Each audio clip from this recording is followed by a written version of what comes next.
Join us today as we discuss what roles technology plays within our everyday life, or how a little bit of treasure hunting could take you to places never imagined. Plus, maybe some showers aren't so bad after all and actually help within our community. Also, Nac Edition has new things in store for us. We'll tell you what coming up. Stay tuned because Nac Edition starts now.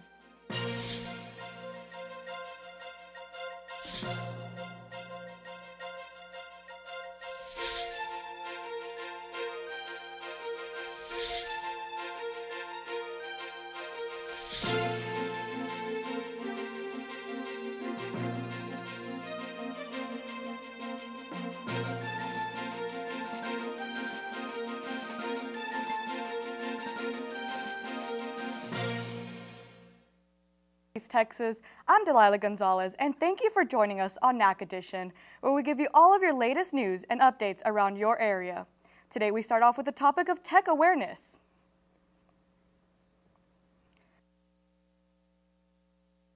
Have us wanting and waiting for more. Is it possible for the advancements in technology change how we communicate with each other?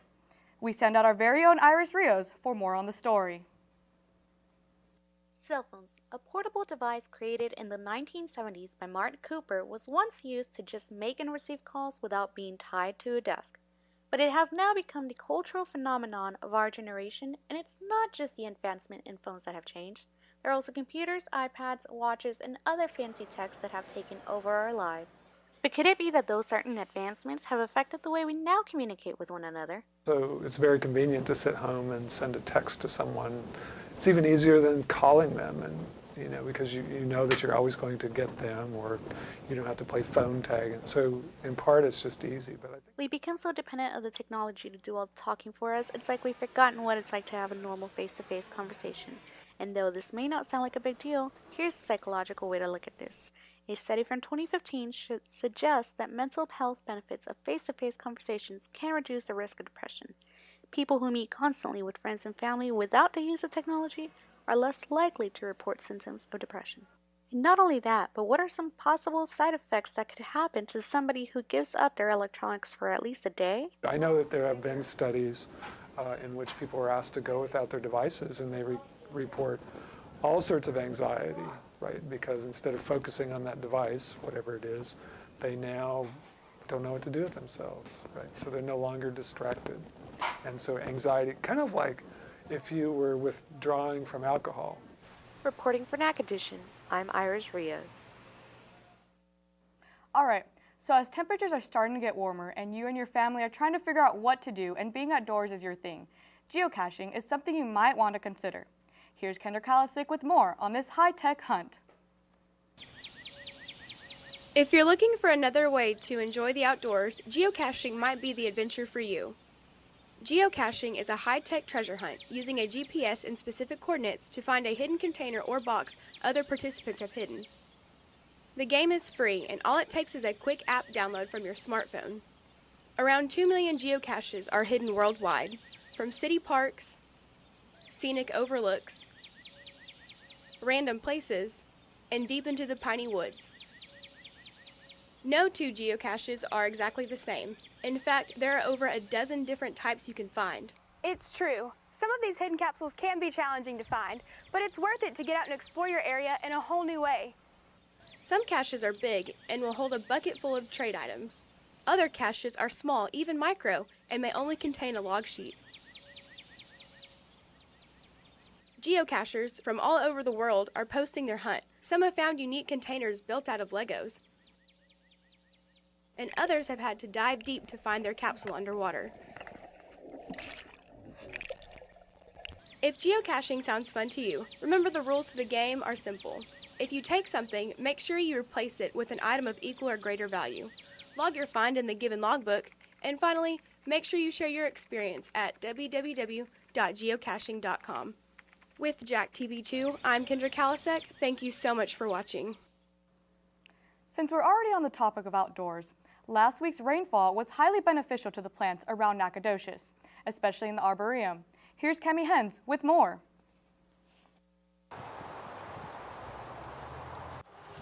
It it looks like March showers are bringing April flowers this year as residents are walking through the Nacogdoches Arboretum trails to check out these beautiful and vibrant flowers. The Mast Arboretum is a 10-acre garden along Lenana Creek at Stephen F. Austin State University. The garden is full of the most diverse collection of plants in the South. The Arboretum is dedicated to acquiring, testing, introducing, and promoting the new plants for the landscape and nursery industry in the southern U.S. The Arboretum is thriving after this season's rainfall and is expected to be in full bloom within the next few weeks. Some of the most popular plants include azaleas, ferns, and hibiscus flowers. Within the trails of the Arboretum, there are informational signs posted throughout the trail about tips and tricks for your own garden, as well as information about the plants within the Arboretum. There are also signs with the names of each plant so the trail walkers can always stay informed. There are also several sculptures hidden throughout the Arboretum to show the beauty of nature within the trails.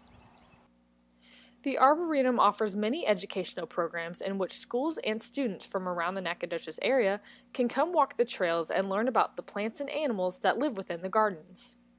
These activities include learning about plants from the creek, creating compost piles, and much more. The garden also has their annual Garden Gala Day plant sale coming up on April 2nd.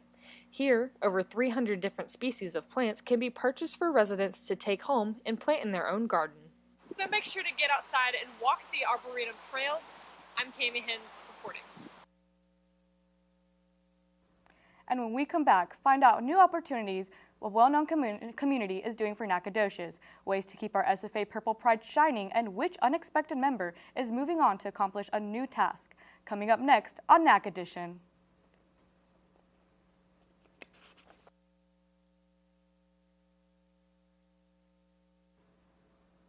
Welcome back to Nac Edition. I'm Delilah Gonzalez. On Wednesday, March 9th, a new neighborhood Walmart located on 1030 North University Drive was up and running. The grand opening took place at 8 a.m. Many discounts and prizes were being offered. This store has opened up at least 90 new jobs in the East Texas area. The celebration included a presentation of $2,000 in grants from Walmart and the Walmart Foundation to local community groups. They are also committed to fight hunger around Nacogdoches. The neighborhood Walmart invited the community the weekend after the opening to join them on family-friendly activities and free food samples. This store is open 24 hours a day, 7 days a week, and you could search up their upcoming events on their Facebook page. SFA has a deep-rooted history of long-standing traditions, some even dating back to the university's foundings. Our very own Colton Webb went out to find out more on the university's most talked-about traditions. There are many things that make Stephen F. Austin State University great, from academics to athletics, but it's their traditions that really make them stand out. Traditions like the Big Dip. The Big Dip is a ceremony that consists of hundreds of upperclassmen that all gather within the SFA Grand Ballroom to receive their class ring. The ring, formerly known as the Mentor Ring, was adopted as SFA's official class ring years ago. The name came from students having the option of being paired with an SFA mentor, whose job was to make sure that the student was on the path to success for both graduation and life.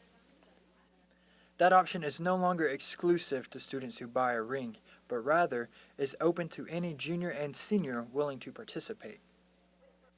The Big Dip is one of SFA's newest traditions, having started in 2006. The students are called up one at a time to dip their Axum Jack's hand in purple paint mixed with water from the Stephen F. Austin fountain. They then shake hands with Dr. Baker Patillo and receive their ring. The Axum Jack's hand signal got its start in 1979 as an attempt to bring the student body closer together and to promote greater excitement and enthusiasm for bearing the lumberjack identity. It's a form to show that we went to the same university, and even on this campus, you just see it as an act to portray school spirit, showing that we're lumberjacks, we're united. We have one common factor, that we can throw up an axe and show that we are devoted to the school. The Big Dip ceremony serves as a kind of official induction into the lumberjack family, and is a chance to show off your school spirit and reflect on your big accomplishment. The word DIP itself is an acronym for Dipped in Pride. The next Big Dip will be held Friday, May 6th at noon in the Grand Ballroom. Family and friends are welcome to come, and afterwards there will be a group picture in the atrium of the SC to commemorate the moment.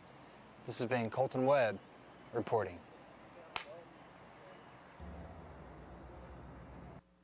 As many of y'all know, Coach Underwood has accepted a job as the head basketball coach at the Oklahoma State University and will be officially announced to the Cowboys today. We are both very saddened to lose a member of our Lumberjack family, yet very proud and grateful to all of what Brad Underwood has accomplished for us here. I am thankful for everybody here at SFA. This has been an incredible ride. It's meant more to our family than I can put in words. SFA is an upwards trajectory that goes well beyond a basketball coach, and it takes unbelievable support from above. SFA will continue to flourish. This will always be home, and it will always be a place that I dearly love," said Underwood teary-eyed at the Monday night conference. SFA and its community wish you the best of luck. To you and your family, Mr. Underwood. When we come back, Esmeralda Davila will update you on what temperatures to expect for this week. This is Nac Edition.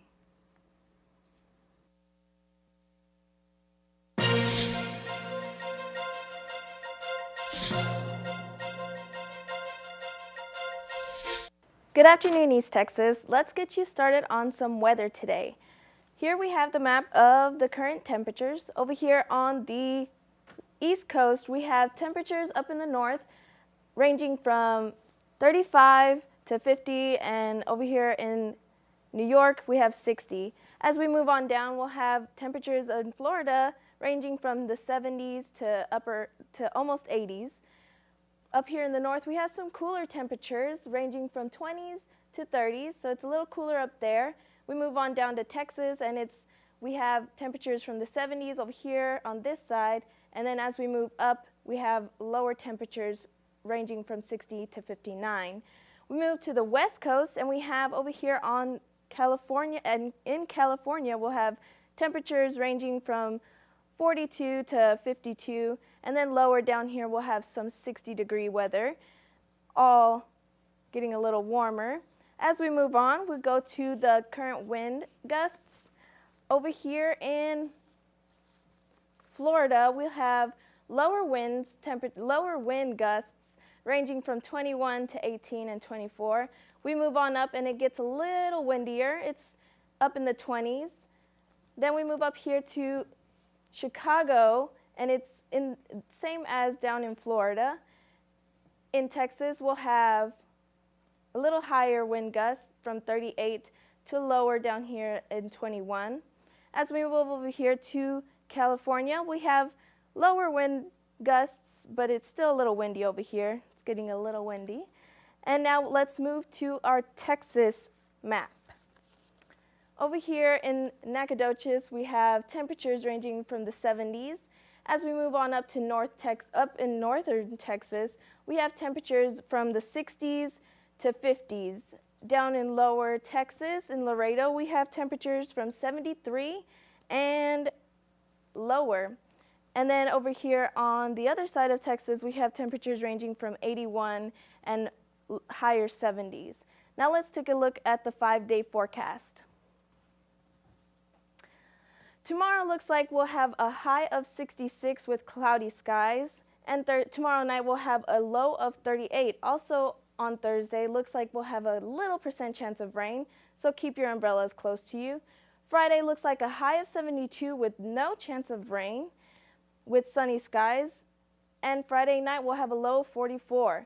Saturday also looks like clear sunny skies with a high of 78 and a low of 56 Saturday night. Sunday looks like there's going to be a little rain in the forecast, actually a lot of rain in the forecast, about 80%, and with a high of 71. And Sunday night looks like a low of 42, so y'all might want to move your Easter festivities inside. And Monday looks like clear skies with a high of 66, and Monday night a low of 40. And now let's move on to our calendar of events. Thursday we'll have the Rodeo Pro the Nacogdoches Pro Rodeo and Steer Show. It's going to be going on from Thursday to Saturday, March 26th. If y'all have any information, if y'all need any information, call 936-564-0849. On Friday, we'll have sculptures for all outdoors exhibition and competition. You can enjoy a variety of sculptures nestled throughout the Mast Arboretum and the Ruby Mize Azalea Garden during the National Public Art Exhibition. Saturday looks like we'll have the Farmers Market again from 8 to noon. If y'all have any questions about that, it is call 936-213-0640. And then also on Saturday, we have the Main Street Shop and Stroll. This is a place where you can stroll the red brick streets of downtown and see what fabulous wares our unique merchants have to offer, including specials, sales, and door prizes. If you have any information, call 936-559-2507. And Sunday, of course, is Easter, so y'all get ready to find those eggs. That's all I have for weather today. When we come back, Devin Hogue will bring you the latest sports updates. Stay tuned, East Texas.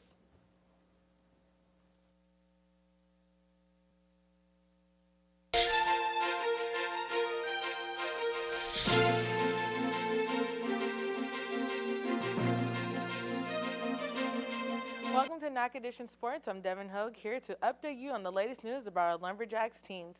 Let's get started with baseball. The Stephen F. Austin baseball team tallied a season-high 16 runs on 18 hits in just 6 innings to storm past New Orleans 16-6 on Sunday afternoon at JC's Field. The Lumberjacks had 7 innings that resulted in a 10-run victory with a run rule taking effect. SFA scored each of the first 6 innings in Sunday's series finale. Tyler Kendrick and Slayton Vaughn led the way with 4 hits apiece, combining 4 runs and 4 RBIs. Kyle Thornell and Garrett McMullen each went deep for the Jacks, with McMullen driving a team-best 4 runs on 2 hits. Connor Fikes went 3 for 5, and Matthew Dickey went 2 for 3, rounded out SFA's 5 players who posted multi-hit games. The Jacks opened the scoring with 4 runs in the first inning with 2 outs. Fikes powered a high fly ball deep to the gap in right center for the 2-run triple. Vaughn followed with a single to left center to bring in 2 more runs to make it a 4-0 lead in favor of SFA. Thornell unleashed his second home run of the year, a solo shot to left center as part of SFA's 2-run. The SFA was up 16-6 after UNO finished batting in the 7th in the game called due to a getaway day run rule. The Lumberjacks also played Tuesday at 6:30 p.m. for a non-conference matchup with Houston Baptist at JC's Field. In the home half of the 7th, Steven Stewart came up with the big RBI fielder's choice.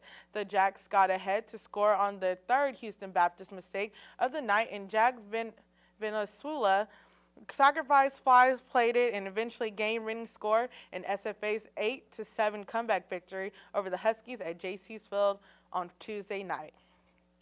The SFA softball has an eventful weekend. The Lady Jacks are coming off a 2-1 home series loss to Central Arkansas after dropping a tight 8-6 affair on Friday. SFA split a Saturday doubleheader with its Southland Conference foe. Brittany Lewis had a huge week offensively for the Lady Jacks. She got 12 out of 15 hits in 4 games during the week. Last Tuesday at Texas Southern, she went a perfect 4 for 4 with 3 runs, 3 doubles, 6 RBIs to lead SFA to a 13-2 victory in 5 innings. As a team, the Lady Jacks posted an average of 7.5 runs per game while going 2-2 over the last 7 days. On Tuesday, the SFA softball team gave up the go-ahead run on an error in the 6th inning and couldn't spark a rally, losing to North Texas 3-2 on Tuesday afternoon at SFA softball field. The loss sets the Lady Jacks back 12-6 overall on the season. Following Tuesday's game, the Lumberjacks will travel to Hamad, Louisiana this weekend to play 3 games against Southeastern Louisiana starting on Friday. Let's move on to basketball. The SFA men's basketball team participated in the NCAA March Madness tournament this past weekend. The Jacks, who became the latest mid-major darling to reel off an upset victory in the 2016 NCAA tournament, are just the 20th 14th seed ever to defeat a number 3 seed in the history of the tourney. They extended the nation's longest winning streak to 21 games, and their 14-point win was the largest margin of victory for a 14th seed over a 3 seed in history. The nation's leader in turnovers per game sprung the upset by pressuring the Mountaineers into 22 turnovers, which were turned into 29 SFA points. Helping the Jacks' cause was the fact that they only committed 7 throwaways in the win. The upset was ensured by Jeff Hart, took the sky for an alley-oop dunk thanks to an assist from Floyd. Fittingly, SFA's final field goal came from Walkup, who laced a cold-blooded triple right in the mug of Devin Williams. Apparently, people were upset because the Lumberjacks messed up people's brackets, and I guess they didn't realize SFA's great, amazing season. Next up, the Lumberjacks played Notre Dame. The Stephen F. Austin men's basketball team was held scoreless for the final 2 minutes and 5 seconds. It was a tight game that could have went either way. Notre Dame capped at 6-0, game-clinching run, seeing Rex Pfluger score in a tip-in with 1.5 seconds, which ended the Lumberjacks season with the score of 76-75. SFA wraps up its season with a 28-6 record and sees Pinckney and Walkup exit as the program's all-time winningest players and 116 wins, and the head coach Brad Underwood amassed the most wins through the first 3 seasons as head coach in the history of an NCAA men's basketball. Even though SFA students couldn't travel with the team, they showed support by making SFA a trending topic. Not only were students tweeting, but the SFA team had many out-of-state fans, even celebrities like Gabrielle Union, Montel Williams, and ESPN and CBS sports journalists tweeting the sadness of the Jacks' loss. Many people associated Stephen F. Austin with the wrestler Stone Cold Steve Austin. Even the Lumberjacks invited him to their game against Notre Dame. And as Delilah mentioned earlier, the Jacks will have to say goodbye to Coach Brad Underwood, who announced Monday he will be the new coach for Oklahoma State University. That's all I have for sports today. Back to you, Delilah. Thank you, Devin, for our sports updates. So did you know that in a case of a world catastrophe, we have a backup to a backup? In Norwegian, we have established a seed bank that stores seeds from all over the world, also known as Doomsday Vault. And the first withdrawal was recently made due to the war in Syria. Here, check it out yourself. This vault is the backup of the system that we have globally.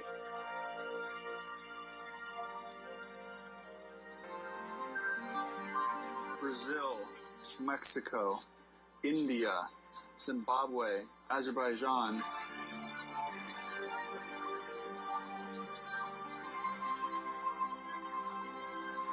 Well, that is all the time we have. I'm Delilah Gonzalez, and thank you for joining us. Have a wonderful day.